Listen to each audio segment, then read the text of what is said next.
Hello guys, this is Dr. T. Guys, I want to show you how to use this.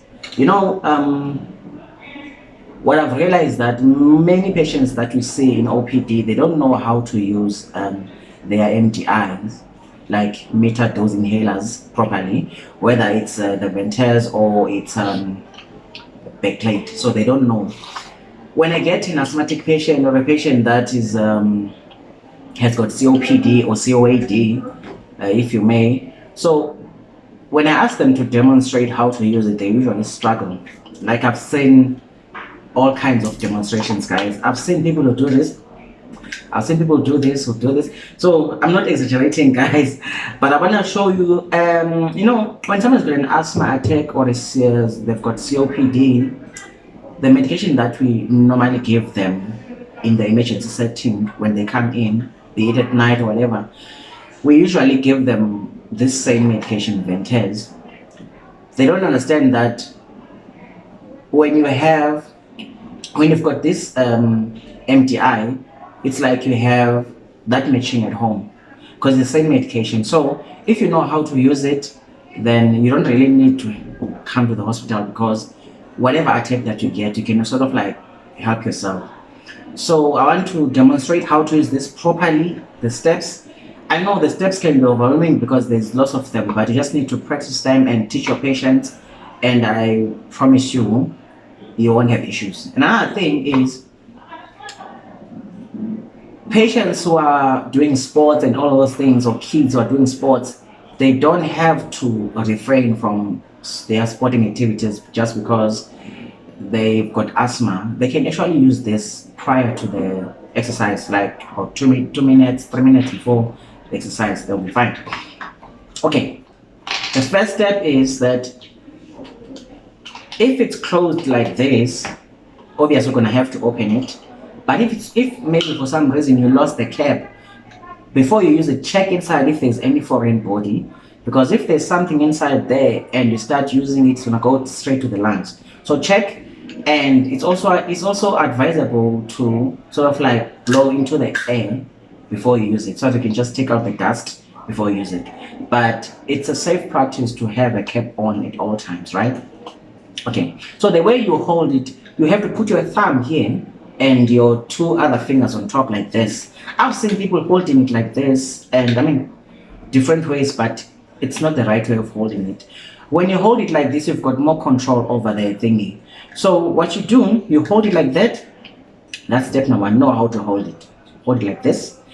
And then the step number two is to blow out. You have to take out the carbon dioxide, because there's gonna be a point where you're gonna have to hold your breath, and you're gonna get tired if you don't exhale properly. So you blow out, take out that air, as I'm doing, and then you need to be fast. Then you have to tilt your head. As you tilt your head, you must put this thing, and you must wrap your lips tight around the mouthpiece like that. You see? Tight around. And then your head is tilted. The reason why you have to tilt your head is because you have to open the airway. Tilt your head. And then I think there must be a coordination between the time you press and the time you inhale. You're gonna be doing like this. As you press, you must inhale, as in like, because what is important is that as you press and the medication is coming out, you have to inhale at the same time. You are using your inhalation, the air that you are inspiring, you are using it to actually push the medication to go into your lungs, not this thing. And also, when you do it, like I'm just gonna demonstrate it now. Okay. First thing, you hold it, you shake it, and then you put it. And then as you do that, you hold your breath for as long as you can. Make sure that you are not breathing. There's nothing coming out of your mouth. There's nothing coming out of your nose. So you have to hold your breath. I'm gonna show it again.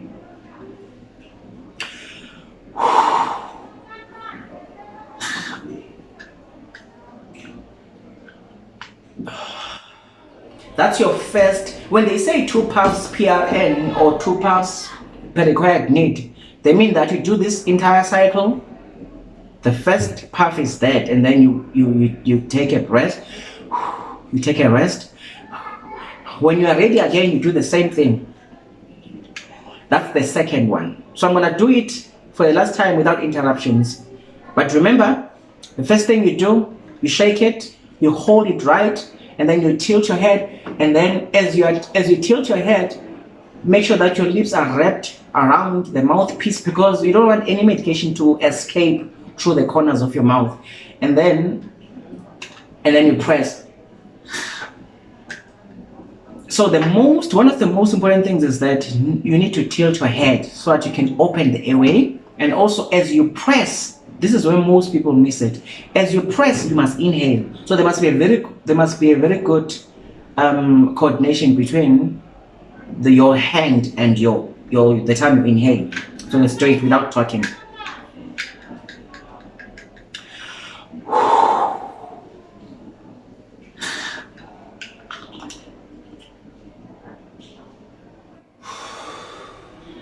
That's puff number one.